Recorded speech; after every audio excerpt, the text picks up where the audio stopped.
Très bien, assurez-vous d'appuyer correctement sur votre paume. Guilain a remis le contrat d'esclave. Les 10 ans, écrits dessus ont attiré leur attention. Claude, Alpois et les autres mages, les mains tremblantes, prirent le contrat. Une fois signé, il deviendrait officiellement esclave. Claude, les larmes aux yeux, supplia. C'est pouvons-nous appeler ça un match nul? Quelle absurdité, j'ai gagné. Maintenant, dépêche-toi et appuie sur ta paume. Non, non, et si nous travaillions dur sans salaire à la place? Avons-nous vraiment besoin d'un contrat d'esclave? Claude pensait que travailler sans salaire était essentiellement la même chose qu'être un esclave, mais il n'aurait jamais imaginé que Guilain conclurait un véritable contrat d'esclave. Cet homme a vraiment défié les attentes. Et, n'avons-nous pas convenu que tu travaillerais dur? C'est juste pour que ce soit officiel. Tu peux toujours t'enfuir si tu ne peux pas le gérer. Ugh. Ils avaient osé jouer avec un seigneur, et maintenant ils devaient en assumer les conséquences. Cela ne servait à rien de rejeter maintenant. Même s'il refusait, il pourrait perdre la tête. Avec l'air de quelqu'un qui a tout perdu, Claude a lentement mis la main sur le contrat. Hugh, j'ai vraiment besoin d'arrêter de jouer. Dégoûtant. Très bien, je vais le faire. Vous n'accorderez même pas de pitié à un homme qui pleure. Au moment où Claude a apposé sa main sur le contrat, il a immédiatement arrêté de faire semblant de pleurer. C'est fait, n'est-ce pas? Hugh, ça ne me semble vraiment pas bien. Seigneur, tu es un vrai joueur. Nous verrons la prochaine fois. Claude n'a pas tardé à se rendre, car il était habitué à perdre des paris. Mais Alpois, qui avait vécu une vie noble et fière en tant que successeur de la tour magique, était différent. C'était la première fois de sa vie qu'il était traité aussi horriblement, et tout cela à cause de la perte d'un simple pari. Des larmes coulaient sur son visage, de véritables larmes cette fois. Je ne le ferai pas. Non, je refuse. Alpois se leva et recula lentement. À côté de lui, Claude claquait la langue et le taquinait. C'est ça le jeu. Vous perdez une main ou un pied, puis passez le reste de votre vie à le regretter. Vous vous demanderez, pourquoi ai-je fait ça? Je n'aurais pas dû. Ah.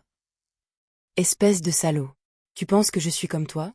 Je ne suis pas un accro au jeu comme toi. Eh bien, qui vous a dit de vous lancer dans un jeu à enjeux élevés? C'est pour les pros, pas pour les débutants. C'est de ta faute. Tu étais tellement sûr que je te faisais confiance. Je pensais que tu allais gagner. Et, comment étais-je censé le savoir? Claude haussa les épaules et eut un sourire narquois irritant, comme pour dire que ce n'était pas sa responsabilité. Cette attitude éhontée n'a fait que rendre Alpois encore plus en colère, et il a commencé à faire une crise. Ce n'est pas de ma faute. C'est à cause du directeur général. Je ne savais pas. Je suis différent. S'il vous plaît, donnez-moi une pause. Oh mon Dieu, voilà à quoi ressemble un mauvais perdant. Tais-toi. Tout est de ta faute. Claude, ayant déjà perdu et étant lui-même à moitié esclave, s'en fichait. Mais les mages étaient dans une situation différente. Ils avaient déjà passé 6 mois dans cet endroit. Avec seulement 6 mois de plus, ils auraient pu retourner à la tour magique. Et maintenant, ils étaient jetés dans cet enfer pendant 10 années entières? Je préfère mourir que de faire ça. Guilain hocha la tête et répondit calmement. Alors meurs. Non. Crash. Les mercenaires qui se trouvaient à proximité ont attrapé l'Alpois en fuite et l'ont forcé à terre. Même s'il se débattait sur le sol, il s'est arrêté lorsque les mercenaires ont pointé une épée sur sa gorge. C'est trop. Je suis le successeur de la tour magique. Vous ne pouvez pas me traiter comme ça. Guilain lui sourit méchamment. Sais-tu pourquoi je suis resté silencieux quand tu t'exhibais? Quoi? Si je t'avais battu à l'époque, tu te serais simplement excusé et reculé. Cela n'aurait pas été amusant. Tu veux dire? Le visage d'Alpois pâlit. Maintenant qu'il y pensait, Guilain, qui avait l'habitude de tabasser quelqu'un au moment où il agissait de manière inappropriée, était resté étrangement calme depuis le pari. Dernièrement, peu importe à quel point Alpois se moquait de lui ou se moquait de lui, Guilain se contentait de sourire. Alpois pensait que Guilain avait tout simplement abandonné. Son attitude étrange et détendue avait été un peu déstabilisante, mais il l'avait qualifiée de bravade. Mais est-ce que ça pourrait être? Est-ce que m'as-tu délibérément attiré dans ce pari? Maintenant, vous comprenez. Alpois et les autres mages frappèrent le sol avec regret. Ils auraient dû soupçonner que quelque chose n'allait pas quand ce type colérique n'a pas réagi comme d'habitude. Au lieu de cela, ils avaient été trop aveuglés par la perspective de gagner le pari pour remarquer les intentions de Guilain. Ils avaient pensé qu'il gardait simplement sa fierté en n'annulant pas le pari. Mais s'il avait vraiment pensé qu'il allait perdre, il les aurait simplement tous battus et leur aurait dit de se taire. Il n'y avait pas pensé. Guilain claqua la langue en signe de déception. Honnêtement, j'espérais que vous serez plus nombreux à craquer. Mais quand même, avoir le directeur général et 6 mages n'est pas une mauvaise affaire, n'est-ce pas? Démon. De quoi parles-tu? Ou trouver quelqu'un d'aussi juste que moi? Je ne t'ai pas forcé à faire le pari. C'est un résultat équitable. Maintenant, dépêche-toi et appuie sur ta paume. De toute façon, nous avions besoin d'un accord de non-divulgation, donc ça marche. La seule préoccupation de Guilin avec ce projet était que les mages pourraient propager les sorts et les cercles magiques utilisés ici. Mais maintenant qu'ils étaient esclaves, ils seraient contrôlés, au moins dans une certaine mesure. Si un esclave révélait les secrets de son maître, il serait décapité. Personne ne risquerait sa vie pour ça. Je refuse. Je ne le ferai pas. Voyant Alpoix résister toujours, Guilin soupira et sortit une petite hache de sa taille. Très bien, si tu détestes ça à ce point, je te laisse t'en sortir d'un simple coup de main. Attends, est-ce que tu dois vraiment le faire? Eh bien, je suis un seigneur. Si je laisse passer ça, cela nuirait à mon honneur. L'honneur? Vous ne vous êtes jamais soucié de l'honneur auparavant. Quel genre de seigneur se promène avec une hache et parle d'honneur? Je commence à m'en soucier maintenant. Après tout, j'ai besoin de nouer des relations avec d'autres nobles. Vous pouvez toujours lancer des sorts d'une seule main, n'est-ce pas? Claude intervint sarcastiquement. Oui, perdre une main est un bon moyen d'arrêter de jouer. Si vous ne pouvez pas vous arrêter après cela, la prochaine étape est de perdre un pied. Tais-toi. Très bien, voilà la main. Guilin leva la hache avec une expression terrifiante. Le visage d'Alpoix est devenu blanc. Cet homme, une fois qu'il avait décidé quelque chose, le donnait toujours suite. Juste au moment où Guilin était sur le point d'abattre la hache, Alpoix criait, les larmes coulant sur son visage. Je vais le faire. Je vais signer le contrat. Guilin a collecté les signatures des mages restants et a soigneusement conservé les contrats. Alpoix observait attentivement, les yeux brillants, tandis qu'il notait où Guilin plaçait les papiers. Je dois les détruire. Même si le contrat n'était pas appliqué par magie, en laisser la moindre trace serait inacceptable. En tant que successeur de la tour magique, il ne pouvait pas laisser la preuve qu'il avait signé un contrat d'esclavage. Pendant qu'Alpoix complotait, Guilin remit un nouvel ensemble de documents à Claude. Tiens, prends ça. Qu'est-ce que c'est? Travail supplémentaire à faire. Vous plaisantez, n'est-ce pas? Je suis déjà submergé de travail. Non, vous faites un excellent travail. Alors ajoutez ceci à votre liste. Ce sera fait rapidement. Et que se passe-t-il une fois que c'est fait? Une nouvelle tâche commence. Claude se moqua, comme pour dire. Bien sûr, mais lorsque Guilin a levé le poing, Claude a immédiatement baissé la tête et a commencé à lire les documents. Ceci est juste une liste de noms. Oui, j'ai besoin que vous trouviez les personnes sur cette liste et que vous les ameniez sur notre territoire. S'ils ne veulent pas venir, ne les forcez pas. S'ils ont besoin d'argent, donnez-leur autant qu'ils veulent. Ce sont des personnes importantes, alors soyez prudents avec elles. Compris. Claude cligna des yeux en vérifiant les emplacements indiqués à côté des noms. Vous voulez sérieusement que j'amène tous ces gens? Ces emplacements sont-ils exacts? Probablement. Certains d'entre eux ont peut-être bougé, cependant.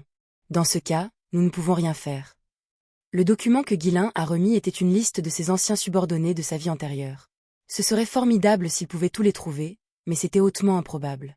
Il l'avait donc réduit aux personnes les plus talentueuses et nécessaires pour son territoire, du moins selon ses normes. Il y a plus d'une centaine de noms ici. Ouais, pas trop, non? Claude serra les dents, essayant de réprimer sa colère. Le papier se froissa légèrement dans sa main. Trouver des gens n'était pas si difficile. Il n'avait pas besoin d'être forcé, et s'il n'était pas là, il n'avait pas besoin d'être traqué de manière obsessionnelle. Le problème était qu'il n'avait personne pour faire le travail. Il n'y a déjà pas assez de personnes qui travaillent sur notre territoire. Comment fait-on pour trouver des gens d'autres pays? Nous n'avons personne à envoyer. Alors embauchez quelqu'un d'un autre territoire ou utilisez la guilde de l'information. Je vous l'ai dit, l'argent n'est pas un problème. Merde. Claude faillit jurer mais s'arrêta. Même avant de devenir esclave, Guilin était du genre à recourir à la violence lorsqu'il se mettait en colère. Maintenant que Claude avait signé un contrat d'esclave, rien ne pouvait arrêter Guilin s'il décidait d'agir selon ses impulsions. Je vais mourir d'épuisement. Déjà débordé de travail, Claude ne dormait presque pas. Désormais, de plus en plus de tâches s'accumulent. S'il avait su que Guilin était aussi implacable, il ne l'aurait jamais suivi par gratitude. Il avait commis une grave erreur. Je ne peux pas remonter le temps. Tout ce que je peux faire, c'est l'éviter autant que possible. Claude fit un pas en arrière prudent, essayant de s'éclipser avant que davantage de travail ne lui soit confié. Mais ensuite Guilin marmonna quelque chose qui figea Claude sur place. Nous avons réglé la situation alimentaire. Maintenant, nous devons démarrer une entreprise pour gagner de l'argent. Qu'est-ce que vous complotez maintenant? Vous avez déjà produit des tonnes de céréales avec ce cercle de collecte de mana. Il y a beaucoup pour nourrir les gens, et nous avons encore un excédent. Vendez-le. Pourquoi commencez-vous quelque chose de nouveau? Avez-vous au moins quelque chose qui vaut la peine d'être vendu sur cette terre aride? Laissez le grain tranquille. Nous allons le conserver pour le moment où nous en aurons vraiment besoin. C'est tellement frustrant. Claude leva les yeux vers le plafond en soupirant profondément. Le problème le plus fondamental et le plus important avait été résolu. Il ne leur restait plus qu'à vendre le surplus de céréales et le problème serait réglé. Pourquoi Guillain s'est-il soudainement montré avare? Il y a trop de céréales à stocker. Ce n'est pas le genre de récolte que l'on peut stocker longtemps. Qu'allez-vous faire si tout pourrit? Chaque territoire stockait de la nourriture en prévision de mauvaises récoltes ou de guerre. Mais le grain que Guillain avait cultivé était trop important, même pour les urgences. Une récolte pourrait leur durer des années. Ils ne pouvaient pas tout manger.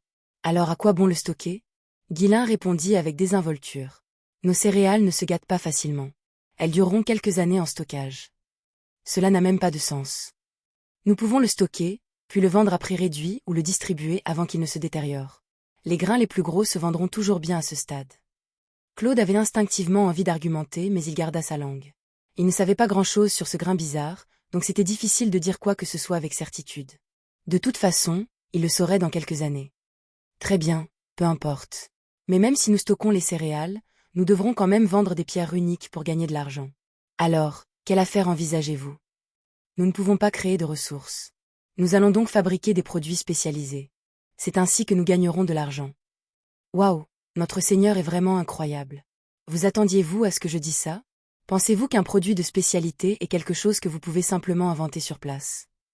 Sans ressources ni travailleurs qualifiés, comment pourrait-il produire quoi que ce soit? Sans une technologie sécurisée, il ne serait même pas en mesure de produire des biens de base, encore moins des articles spécialisés. Claude plissa les yeux et regarda Guillain avec méfiance. Cultiver ce grain était possible grâce au mana. Mais fabriquer quelque chose est une histoire complètement différente. Vous avez besoin à la fois de technologie et de travailleurs qualifiés. Avons-nous l'un ou l'autre? Pas encore. Alors qu'allons-nous faire? Arrêtez de perdre du temps et de l'argent et vendez simplement le grain. S'il vous plaît, soyons pratiques pour une fois. Guillain sourit à nouveau méchamment. Vous voulez parier dessus? Cette fois, 20 ans en jeu. Attendez une seconde. Bon sang. Claude avait failli dire « appel », mais un frisson soudain lui parcourut le dos et il s'arrêta à peine. C'est à ce moment-là que l'esprit d'un joueur a finalement commencé à développer un sens de la prudence.